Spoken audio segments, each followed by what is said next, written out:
Hello दोस्तों, नमस्कार। कैसे हो आप लोग? आशा करता हूँ आप लोग बहुत बढ़िया होंगे। तो चलिए दोस्तों, आज हम देखने वाले हैं JSAC यानी कि झारखंड ANM एग्ज़ाम 2026 परीक्षा तिथि, जिसका जो है 18 और 19 मार्च को ये एग्ज़ाम होने वाला है 2 दिनों में। ठीक है, तो इसके लिए जो है दोस्तों हम बिल्कुल नए सेट देखने वाले हैं। इसमें जो है पूरे हम 100+ प्रश्न को देखने वाले हैं और सभी के सभी जो प्रश्न होंगे बिल्कुल आपके सब्जेक्ट से लिए जाएंगे और बिल्कुल दोस्तों इसी टाइप के ही प्रश्न पूछे जाएंगे। ठीक है, तो आज का जो सेट है दोस्तों हमारा मॉक टेस्ट, बिल्कुल मॉक टेस्ट की तरह इस सभी प्रश्नों का आपको जवाब देते चलना है। और अगर दोस्तों अभी तक जो है आपने इस चैनल को सब्सक्राइब नहीं किया है तो चैनल को सब्सक्राइब कर लीजिए और वीडियो को लाइक करना मत भूलिएगा। ठीक है, चलिए अब जो है हम पहला नंबर प्रश्न से शुरू करते हैं। देखिए प्रश्न है हमारा 1 नंबर। प्रश्न है 1 नंबर। क्वेश्चन में पूछ रहा है कि प्रसव की तृतीय अवस्था में प्लेसेंटा के अलग होने के बाद गर्भाशय कैसा महसूस होना चाहिए। ठीक है, तो सही जो आंसर हो जाएगा दोस्तों हमारा पहला नंबर प्रश्न का, वो ऑप्शन नंबर ए हो जाएगा। ठीक है, सख्त और गोल जैसे कि क्रिकेट की गेंद, ऑप्शन नंबर ए यहाँ पर हमारा बिल्कुल सही जवाब हो जाएगा। ठीक है, आगे बढ़ते हैं। अब देखिए दूसरा नंबर जो प्रश्न है यहाँ पर, प्रश्न में क्या पूछ रहा है। प्रश्न है कि नवजात शिशु में विटामिन के का इंजेक्शन किस उद्देश्य से दिया जाता है। ठीक है, तो नवजात शिशु में जो है विटामिन के का इंजेक्शन किस उद्देश्य से दिया जाता है, सही आंसर बताना है। कमेंट बॉक्स में फटाफट बताइए। तो देखिए दूसरा नंबर प्रश्न का जो सही आंसर हो जाएगा दोस्तों वो ऑप्शन नंबर बी हो जाएगा।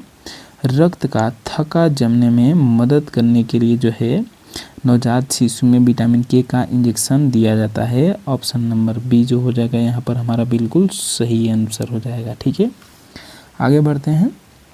अब देखिए प्रश्न है तीसरा नंबर। क्वेश्चन में यहाँ पर क्या पूछ रहा है।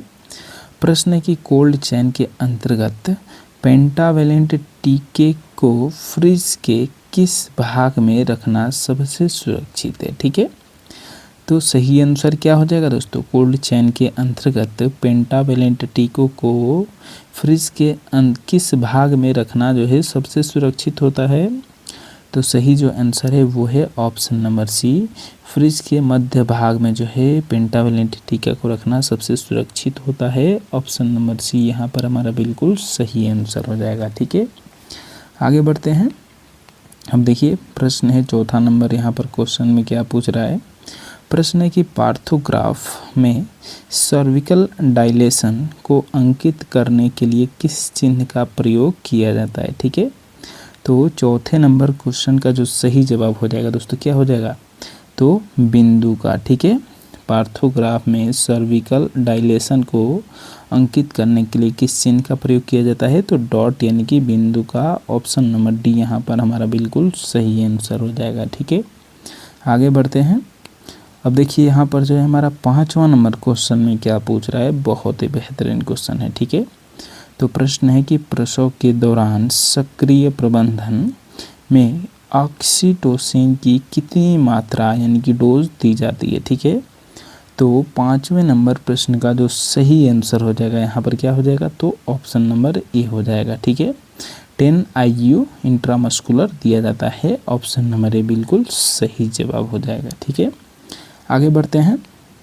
अब देखिए 6 नंबर प्रश्न में यहाँ पर क्या पूछ रहा है। ठीक है, तो प्रश्न है कि एनीमिया मुक्त भारत के तहत गर्भवती महिलाओं को आयरन की कुल कितनी गोलियां दी जानी चाहिए। ठीक है, तो देखिए 6 नंबर प्रश्न का जो सही आंसर हो जाएगा दोस्तों यहाँ पर हमारा क्या हो जाएगा, ऑप्शन नंबर बी हो जाएगा। 180 6 महीने तक जो है प्रतिदिन गोलियां दिया जाना चाहिए। ऑप्शन नंबर बी यहाँ पर हमारा बिल्कुल सही जवाब हो जाएगा। ठीक है, प्रश्न क्या था कि एनीमिया मुक्त भारत के तहत जो है गर्भवती महिलाओं को आयरन की कुल कितनी गोलियां दी जानी चाहिए, तो 6 महीने प्रतिदिन 180 गोलियां। ठीक है, आगे बढ़ते हैं। हम देखिए 7वां नंबर प्रश्न में क्या पूछ रहा है। ठीक है, तो प्रश्न है कि BCG का टीका लगाने के लिए सिरिंज के सुई का कोण एंगल कितना होना चाहिए। ठीक है, तो BCG का टीका जो है लगाने के लिए सिरिंज सुई का जो कोण होना चाहिए कितना होना चाहिए, तो 7वें नंबर प्रश्न का जो सही जवाब हो जाएगा दोस्तों ऑप्शन नंबर सी हो जाएगा, 15 डिग्री होना चाहिए। ऑप्शन नंबर सी यहाँ पर हमारा बिल्कुल सही आंसर हो जाएगा। ठीक है, आगे बढ़ते हैं। अब देखिए यहाँ पर जो हमको 8वें नंबर प्रश्न में क्या पूछ रहा है। तो प्रश्न है कि अपगार स्कोर में यदि शिशु की हृदय गति हार्ट रेट अनुपस्थित है तो उसे कितने अंक मिलेंगे। ठीक है, तो अपगार स्कोर में यदि जो है शिशु की हृदय गति अनुपस्थित है तो उसे कितने अंक मिलेंगे। तो सही जो आंसर है 8वें नंबर प्रश्न का क्या हो जाएगा, तो उसको दोस्तों 0 अंक मिलेंगे। ठीक है, अगर जो है अपगार स्कोर में शिशु की हृदय गति अनुपस्थित यानी कि नहीं है तो उसको जो है 0 अंक मिलते हैं। ऑप्शन नंबर सी यहाँ पर हमारा बिल्कुल सही आंसर हो जाएगा। ठीक है, आगे बढ़ते हैं। अब देखिए यहाँ पर जो है 9 नंबर क्वेश्चन में अब क्या पूछ रहा है। ठीक है, तो प्रश्न क्या है, पीपीएच के प्रबंधन में मीसोप्रास्टोल की कुल कितनी मात्रा दी जानी चाहिए। ठीक है, तो 9 नंबर प्रश्न का जो सही आंसर हो जाएगा दोस्तों हमारा क्या हो जाएगा, तो 600 mcg की मात्रा जो है पीपीएच के प्रबंधन में मीसोप्रास्टोल की कुल कितनी मात्रा दी जानी चाहिए, तो 600 mcg। ऑप्शन नंबर सी यहाँ पर हमारा बिल्कुल सही आंसर हो जाएगा। ठीक है, आगे बढ़ते हैं। अब देखिए यहाँ पर जो हमको 10वें नंबर प्रश्न में अब क्या पूछ रहा है कि विटामिन ए की 2 लाख आयु वाली खुराक बच्चे को किस उम्र में दी जाती है। ठीक है, तो विटामिन ए की जो है 2 लाख आयु वाली खुराक बच्चे को किस उम्र में दी जाती है। तो 10वें नंबर प्रश्न का जो सही जवाब हो जाएगा दोस्तों क्या हो जाएगा, ऑप्शन नंबर सी हो जाएगा 18 महीने यानी कि 1.5 साल। ऑप्शन नंबर सी यहाँ पर हमारा बिल्कुल सही जवाब हो जाएगा। ठीक है, अगले नंबर क्वेश्चन की तरफ बढ़ते हैं। अब देखिए 11 नंबर प्रश्न में क्या पूछ रहा है। ठीक है, प्रश्न क्या है कि ORS के घोल में पोटेशियम क्लोराइड की मात्रा कितनी होती है। ठीक है, तो ORS के घोल में जो है पोटेशियम क्लोराइड की मात्रा कितनी होती है। तो 11 नंबर प्रश्न का जो सही आंसर हो जाएगा दोस्तों ऑप्शन नंबर ए हो जाएगा 1.5 ग्राम होता है। ऑप्शन नंबर यहाँ पर जो हो जाएगा हमारा ये बिल्कुल सही जवाब हो जाएगा। ठीक है, आगे बढ़ते हैं। अब देखिए 12 नंबर प्रश्न में क्या पूछ रहा है। तो प्रश्न है कि झारखंड में सहिया आशा द्वारा प्रसव के बाद HbA1c की कुल कितनी विजिट अनिवार्य है। ठीक है, तो झारखंड में जो सहिया यानी कि आशा जो है उनकी जो है कितनी HbA1c की कुल कितनी विजिट अनिवार्य है। तो सही जो है दोस्तों 12 नंबर प्रश्न का हमारा क्या हो जाएगा, ऑप्शन नंबर बी हो जाएगा 6 बार जो है विजिट अनिवार्य है। ऑप्शन नंबर बी यहाँ पर हमारा बिल्कुल सही जवाब हो जाएगा। ठीक है, अब चलिए आगे बढ़ते हैं। देखिए प्रश्न है 13 नंबर क्वेश्चन में यहाँ पर क्या पूछ रहा है। प्रश्न है कि हाइपोथर्मिया से पीड़ित शिशु को कंगारू मदर केयर KMC देने का सबसे मुख्य आधार क्या है। ठीक है, तो हाइपोथर्मिया में से जो है पीड़ित शिशु को कंगारू मदर केयर KMC देने का जो है सबसे मुख्य आधार क्या है। तो 13 नंबर प्रश्न का जो सही आंसर हो जाएगा दोस्तों ऑप्शन नंबर बी हो जाएगा त्वचा से त्वचा का संपर्क। ऑप्शन नंबर बी यहाँ पर हमारा बिल्कुल सही आंसर हो जाएगा। ठीक है, आगे बढ़ते हैं।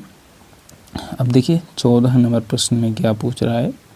प्रश्न है कि प्रसव के बाद लोकिया की गंध सामान्यतः कैसी होती है। ठीक है, ये लोचिया होता है। ठीक है, लोचिया की जो गंध होती है कैसी होती है। तो 14 नंबर क्वेश्चन का जो सही आंसर हो जाएगा दोस्तों ऑप्शन नंबर सी हो जाएगा मांस जैसी होती है। ऑप्शन नंबर सी यहाँ पर हमारा बिल्कुल सही जवाब हो जाएगा। ठीक है, आगे बढ़ते हैं। अब देखिए 15 नंबर क्वेश्चन में क्या पूछ रहा है। प्रश्न है कि पार्थोग्राफ में भ्रूण के सिर का खिसकना किस विधि से मापा जाता है। ठीक है, तो पार्थोग्राफ में जो है भ्रूण के सिर का खिसकना किस विधि से मापा जाता है। तो यहाँ पर जो है 15 नंबर प्रश्न का सही आंसर हो जाएगा दोस्तों क्या हो जाएगा, तो रूल ऑफ 5 के नियम से जो है विधि से मापा जाता है। ऑप्शन नंबर बी यहाँ पर हमारा बिल्कुल सही आंसर हो जाएगा। ठीक है, आगे बढ़ते हैं। अब देखिए 16 नंबर प्रश्न में यहाँ पर क्या पूछ रहा है, बहुत ही बेहतरीन क्वेश्चन है। ठीक है, तो प्रश्न है कि प्रसव की तृतीय अवस्था में प्लेसेंटा के निकलने के बाद गर्भाशय कैसा होना चाहिए। ठीक है, तो प्रसव की तृतीय अवस्था में प्लेसेंटा के निकलने के बाद जो है गर्भाशय कैसा होना चाहिए, तो सख्त और गोल होना चाहिए। ऑप्शन नंबर बी यहाँ पर हमारा बिल्कुल सही जवाब हो जाएगा। ठीक है, आगे बढ़ते हैं। अब देखिए 17 नंबर प्रश्न में यहाँ पर क्या पूछ रहा है। ठीक है, प्रश्न है कि कोल्ड चेन में ओपीवी पोलियो की शीशी को कहाँ रखा जाना चाहिए। ठीक है, तो कोल्ड चेन ओपीवी पोलियो की जो शीशी होती है कहाँ रखा जाना चाहिए कोल्ड चेन में, तो सही आंसर जो हो जाएगा दोस्तों यहाँ पर क्या हो जाएगा, तो फ्रीज़र के अंदर जहाँ तापमान -15 डिग्री सेल्सियस से -25 डिग्री सेल्सियस हो वहाँ पर रखना चाहिए। ऑप्शन नंबर ए बिल्कुल सही आंसर हो जाएगा। ठीक है, अगले नंबर क्वेश्चन की तरफ बढ़ते हैं। देखिए प्रश्न है 18 नंबर प्रश्न है। अब नवजात शिशु में फिजियोलॉजिकल पीलिया आमतौर पर कब दिखाई देता है। ठीक है, तो नवजात शिशु में जो है फिजियोलॉजिकल पीलिया आमतौर पर कब दिखाई देता है, तो 18 नंबर प्रश्न का जो सही आंसर हो जाएगा दोस्तों यहाँ पर क्या हो जाएगा, तो ऑप्शन नंबर बी हो जाएगा। ठीक है, जन्म के 2-3 दिन बाद दिखाई देता है। ऑप्शन नंबर बी यहाँ पर हमारा बिल्कुल सही आंसर हो जाएगा। ठीक है, आगे बढ़ते हैं। अब देखिए यहाँ पर जो है 19वां नंबर प्रश्न में क्या पूछ रहा है। प्रश्न है कि पेंटावेलेंट टीके की दूसरी खुराक किस उम्र में दी जाती है। ठीक है, तो पेंटावेलेंट टीके की जो दूसरी खुराक किस उम्र में दी जाती है, सही आंसर जो है दोस्तों 19वां नंबर प्रश्न का वो है ऑप्शन नंबर बी, 10वें सप्ताह में जो है पेंटावेलेंट टीके की दूसरी खुराक दी जाती है। ऑप्शन नंबर बी यहाँ पर हमारा बिल्कुल सही जवाब हो जाएगा। ठीक है, आगे बढ़ते हैं। अब देखिए यहाँ पर जो है हमको 20वां नंबर प्रश्न में क्या पूछ रहा है। ठीक है, तो प्रश्न है कि एक्लेशिया के दौरे से मैग्नीशियम सल्फेट देने का सबसे सही मार्ग कौन सा है। ठीक है, तो एक्लेशिया के दौरे में जो है मैग्नीशियम सल्फेट देने का जो है सबसे सही मार्ग कौन सा है, तो सही जो आंसर है दोस्तों वो है option number C, IV loading और आईएस मेंटेनेंस का संयोजन है। ऑप्शन नंबर सी जो है यहाँ पर बिल्कुल सही आंसर हो जाएगा। ठीक है, आगे बढ़ते हैं। अब देखिए हमारे जो है 21वां नंबर प्रश्न में अब क्या पूछ रहा है। ठीक है, तो प्रश्न है कि एनीमिया मुक्त भारत के तहत किशोरियों को आयरन की कौन सी गोली दी जाती है। ठीक है, तो एनीमिया मुक्त भारत के तहत जो है किशोरियों को आयरन की कौन सी गोली दी जाती है, तो सही जो आंसर है दोस्तों 21वां नंबर प्रश्न का वो है ऑप्शन नंबर बी, गुलाबी गोली यानी कि पिंक साप्ताहिक। ऑप्शन नंबर बी यहाँ पर हमारा बिल्कुल सही आंसर हो जाएगा। ठीक है, चलिए नेक्स्ट क्वेश्चन की तरफ बढ़ते हैं। देखिए यहाँ पर जो है अब 22वां नंबर प्रश्न में क्या पूछ रहा है। ठीक है, तो प्रश्न है कि बीसीजी का टीका किस परत लेयर में लगाया जाता है। ठीक है, तो बीसीजी का जो टीका होता है वह किस लेयर में लगाया जाता है, किस परत में, सही आंसर जो हो जाएगा दोस्तों इंट्राटर्मल यानी कि त्वचा की ऊपरी परत में जो है लगाया जाता है बीसीजी का टीका। ऑप्शन नंबर सी जो हो जाएगा दोस्तों यहाँ पर बिल्कुल सही आंसर हो जाएगा। ठीक है, चलिए नेक्स्ट क्वेश्चन की तरफ बढ़ते हैं और देखिए अब जो है 23वां नंबर प्रश्न में क्या पूछ रहा है। ठीक है, तो प्रश्न है कि अपगार स्कोर में यदि शिशु की हृदय गति 100 से अधिक है तो उसे कितने अंक मिलेंगे। ठीक है, तो अपगार स्कोर में जो है यदि शिशु की हृदय गति 100 से अधिक है तो उसे कितने अंक मिलेंगे, तो 23 नंबर क्वेश्चन का जो सही आंसर हो जाएगा दोस्तों क्या हो जाएगा, ऑप्शन नंबर यहाँ पर सी हो जाएगा। ठीक है, 2 अंक मिलेंगे। ऑप्शन नंबर सी यहाँ पर हमारा बिल्कुल सही आंसर हो जाएगा। ठीक है, आगे बढ़ते हैं। अब देखिए यहाँ पर जो है 24वां नंबर क्वेश्चन में अब क्या पूछ रहा है। ठीक है, तो प्रश्न है कि पीपीएच के प्रबंधन में यदि दवा काम न करे तो गर्भाशय को दबाने के लिए कौन सी विधि अपनाई जाती है। ठीक है, तो पीपीएस के प्रबंधन में यदि जो है दवा काम न करे तो गर्भाशय को दबाने के लिए कौन सी विधि अपनाई जाती है? तो 24वां नंबर प्रश्न का जो सही आंसर है वो है option number A, by manual compression अपनाया जाता है। ऑप्शन नंबर ए यहाँ पर हमारा बिल्कुल सही आंसर हो जाएगा। ठीक है, आगे बढ़ते हैं। अब देखिए दोस्तों 25 नंबर क्वेश्चन में क्या पूछ रहा है। ठीक है, प्रश्न है कि विटामिन ए की चौथी खुराक 2 लाख आयु बच्चे को किस उम्र में दी जाती है? ठीक है, तो विटामिन ए की जो चौथी खुराक होती है जो 2 लाख आयु पावर की होती है इंट्रामस्कुलर, तो वह किस उम्र में दी जाती है? तो 25 नंबर क्वेश्चन का जो सही आंसर हो जाएगा दोस्तों ऑप्शन नंबर बी हो जाएगा। ठीक है, 24 महीने यानी कि 2 साल में दिया जाता है। ऑप्शन नंबर बी यहाँ पर हमारा बिल्कुल सही आंसर हो जाएगा। ठीक है, आगे बढ़ते हैं। अब देखिए 26वां नंबर क्वेश्चन में क्या पूछ रहा है कि ORS में सोडियम नाइट्रेट की मात्रा कितनी होती है? ठीक है, तो ORS में जो है सोडियम साइट्रेट की मात्रा कितनी होती है? तो 26वां नंबर प्रश्न का सही जो आंसर हो जाएगा दोस्तों ऑप्शन नंबर डी हो जाएगा, 2.9 ग्राम होता है। ऑप्शन नंबर डी यहाँ पर हमारा बिल्कुल सही आंसर हो जाएगा। ठीक है, आगे बढ़ते हैं। अब देखिए प्रश्न है 27वां नंबर प्रश्न है कि पार्थोग्राफ में भ्रूण की हृदय गति FHR को कितने समय के अंतराल पर अंकित करना चाहिए? ठीक है, तो पार्थोग्राफ में जो है भ्रूण की गति हृदय गति FHR को कितने समय के अंतराल पर अंकित करना चाहिए? तो 27वां नंबर प्रश्न का जो सही आंसर हो जाएगा दोस्तों ऑप्शन नंबर डी हो जाएगा। ठीक है, क्या हो जाएगा? हर 30 मिनट में जो है देना चाहिए। ऑप्शन नंबर डी यहाँ पर हमारा बिल्कुल सही आंसर हो जाएगा। ठीक है, आगे बढ़ते हैं। अब देखिए प्रश्न है 28वां नंबर प्रश्न है कि सहिया आशा द्वारा प्रसव के बाद की गई विजिट HbA1c का मुख्य उद्देश्य क्या है? ठीक है, तो सहिया यानी कि आशा द्वारा प्रसव के बाद विजिट की गई HbA1c का मुख्य उद्देश्य क्या होता है? तो सही जो आंसर है दोस्तों वो है ऑप्शन नंबर बी, बच्चे के वजन और बीमारी की पहचान कराना। ऑप्शन नंबर करना जो है ऑप्शन नंबर बी यहाँ पर हमारा बिल्कुल सही आंसर हो जाएगा। ठीक है, आगे बढ़ते हैं। अब देखिए प्रश्न है 29 नंबर क्वेश्चन में यहाँ पर क्या पूछ रहा है कि हाइपोथर्मिया यानी कि ठंडा पड़ना से बचने के लिए KMC के दौरान बच्चे का सिर कैसा होना चाहिए? ठीक है, तो हाइपोथर्मिया ठंडा पड़ना से बचने के लिए जो है KMC के दौरान बच्चे का सिर कैसा होना चाहिए? तो सही जो आंसर है दोस्तों वो है कि खुला और एक तरफ मुड़ा हुआ सांस लेने के लिए। ऑप्शन नंबर डी जो हो जाएगा यहाँ पर बिल्कुल सही आंसर हो जाएगा। ठीक है, आगे बढ़ते हैं।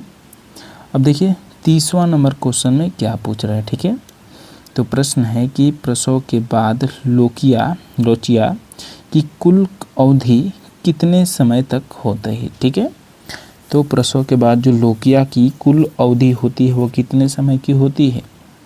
तो सही जो आंसर है दोस्तों वो है 6 सप्ताह यानी कि 42 दिन का होता है। ऑप्शन नंबर सी यहाँ पर हमारा बिल्कुल सही आंसर हो जाएगा। ठीक है, आगे बढ़ते हैं। अब देखिए 31वां नंबर प्रश्न में अब क्या पूछ रहा है। तो प्रश्न है कि नवजात शिशु में हाइपोग्लाइसीमिया शुगर की कमी का सबसे विश्वसनीय लक्षण क्या है? ठीक है, तो नवजात शिशु में जो है हाइपोग्लाइसीमिया शुगर की कमी का जो है सबसे विश्वसनीय लक्षण क्या होता है? तो सही जो आंसर हो जाएगा दोस्तों वो ऑप्शन नंबर बी हो जाएगा, चिड़चिड़ापन, झटके या सुस्ती। ऑप्शन नंबर बी यहाँ पर हमारा बिल्कुल सही आंसर हो जाएगा। ठीक है, आगे बढ़ते हैं। आगे बढ़ने से पहले दोस्तों अगर जो है अभी तक आपने जो है इस चैनल को सब्सक्राइब नहीं किया है तो सब्सक्राइब कर लीजिएगा और एक लाइक का बटन दबा दीजिएगा। ठीक है, चलिए प्रश्न को देख लेते हैं। प्रश्न कैसा है? तो प्रश्न है कि प्लासेंटा एक्रेटा की स्थिति में क्या होता है? ठीक है, तो प्लासेंटा एक्रेटा की स्थिति में क्या होता है? तो 32 नंबर क्वेश्चन का जो सही आंसर हो जाएगा दोस्तों ऑप्शन नंबर ए हो जाएगा, प्लासेंटा गर्भाशय की मांसपेशी से असामान्य रूप से चिपक जाता है। ऑप्शन नंबर ए यहाँ पर हमारा बिल्कुल सही आंसर हो जाएगा। ठीक है, आगे बढ़ते हैं। अब देखिए प्रश्न है दोस्तों 33वां नंबर क्वेश्चन में यहाँ पर क्या पूछ रहा है। प्रश्न है कि सामुदायिक स्वास्थ्य में इंसिनरेशन का मुख्य उपयोग क्या है। ठीक है, तो सामुदायिक स्वास्थ्य में जो है इंसिनरेशन का मुख्य उपयोग क्या है। तो 33 नंबर प्रश्न का जो सही आंसर है दोस्तों वो है ऑप्शन नंबर बी, ठोस कचरे और संक्रमित जैविक कचरे का सुरक्षित निपटान। ऑप्शन नंबर बी यहाँ पर हमारा बिल्कुल सही जवाब हो जाएगा। ठीक है, आगे बढ़ते हैं।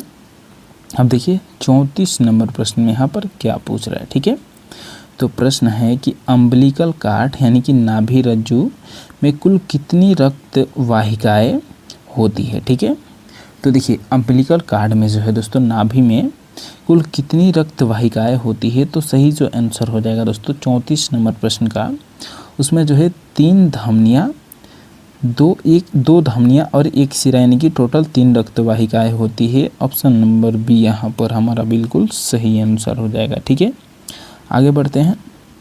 अब देखिए 35 नंबर प्रश्न में क्या पूछ रहा है। तो प्रश्न है कि प्रसव की तृतीय अवस्था में मिसोप्रास्टोल की कितनी मात्रा मलाशय मार्ग से दी जाती है। ठीक है, तो 35 नंबर प्रश्न का जो सही आंसर हो जाएगा दोस्तों 800 mcg। ठीक है, 800 mcg दिया जाता है। ऑप्शन नंबर डी यहाँ पर हमारा बिल्कुल सही आंसर हो जाएगा। ठीक है, अब चलिए दोस्तों आगे बढ़ते हैं और देखिए यहाँ पर जो है 36 नंबर क्वेश्चन में अब क्या पूछ रहा है। ठीक है, तो प्रश्न है कि राष्ट्रीय स्वास्थ्य नीति 2017 के अनुसार कुल प्रजनन दर TFR का लक्षण कितना है। ठीक है, तो 36वां नंबर प्रश्न का जो सही आंसर हो जाएगा दोस्तों क्या हो जाएगा। तो ऑप्शन नंबर यहाँ पर हमारा बी हो जाएगा। ठीक है, कितना है तो 2.1 है। ठीक है, राष्ट्रीय स्वास्थ्य नीति 2017 के अनुसार जो है कुल प्रजनन दर जो है उसका लक्ष्य कितना है तो 2.1। ऑप्शन नंबर बी यहाँ पर हमारा बिल्कुल सही आंसर हो जाएगा। ठीक है, आगे बढ़ते हैं। अब देखिए 36वां नंबर क्वेश्चन में क्या पूछ रहा है। ठीक है, तो प्रश्न है कि राष्ट्रीय स्वास्थ्य नीति 2017 के अनुसार कुल प्रजनन दर TFR का लक्ष्य कितना है। ठीक है, तो 36वां नंबर प्रश्न का जो सही आंसर हो जाएगा दोस्तों क्या हो जाएगा। तो ऑप्शन नंबर यहाँ पर दोस्तों 36 नंबर प्रश्न हमने देख लिया दोस्तों 2.1 है। ठीक है, आगे बढ़ते हैं। देखिए प्रश्न है 37 नंबर प्रश्न यहाँ पर पूछ रहा है कि ट्राइएज प्रणाली में काला टैग किसे दिया जाता है। ठीक है, तो किसे दिया जाता है दोस्तों, सही जो आंसर हो जाएगा हमारा 37 नंबर प्रश्न का ऑप्शन नंबर क्या हो जाएगा तो सी हो जाएगा। ठीक है, ऐसे व्यक्ति को जिसके बचने की संभावना न हो, मृत्यु या मरणाप्रसन्न हो यानी कि मरने की कगार पर हो, उसको दिया जाता है ट्राइएज प्रणाली का काला टैग। ठीक है, आगे बढ़ते हैं।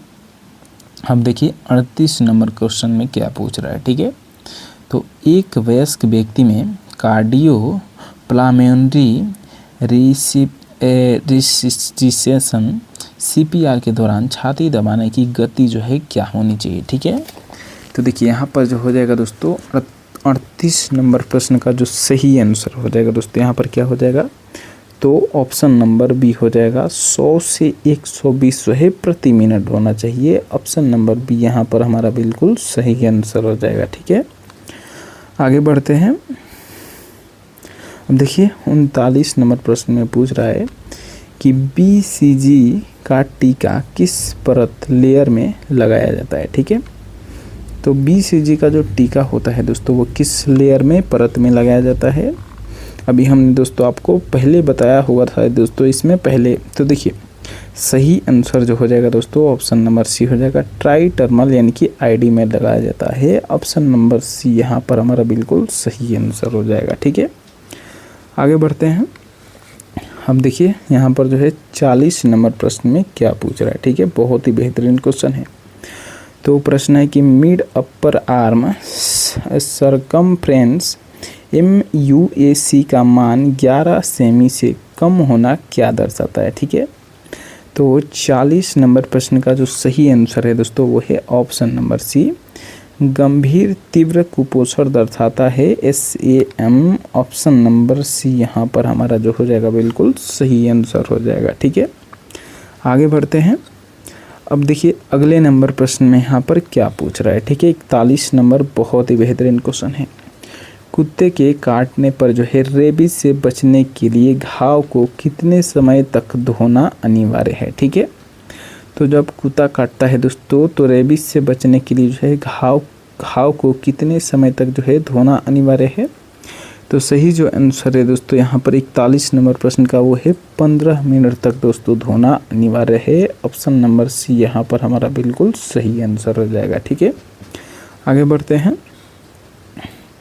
अब देखिए 42 नंबर प्रश्न में क्या पूछ रहा है। ठीक है, प्रश्न है कि एपिस्टेसिस नाक से खून बहना होने पर रोगी को किस स्थिति में बिठाना चाहिए। ठीक है, तो सही जो आंसर हो जाएगा दोस्तों 42 नंबर क्वेश्चन का ऑप्शन नंबर बी हो जाएगा। ठीक है, सिर आगे की ओर थोड़ा झुका कर। ठीक है दोस्तों, आपने देखा होगा गांव में दोस्तों, कई गांव में या शहरों में भी कई बच्चों के जो है जो नाक से जो है खून बहता है। ठीक है, तो उसको जो है नॉर्मल उपाय जो है सबसे आसान उपाय वो है सिर को आगे की ओर थोड़ा झुका कर रखना। ऑप्शन नंबर बी यहाँ पर हमारा बिल्कुल सही आंसर हो जाएगा। ठीक है, आगे बढ़ते हैं।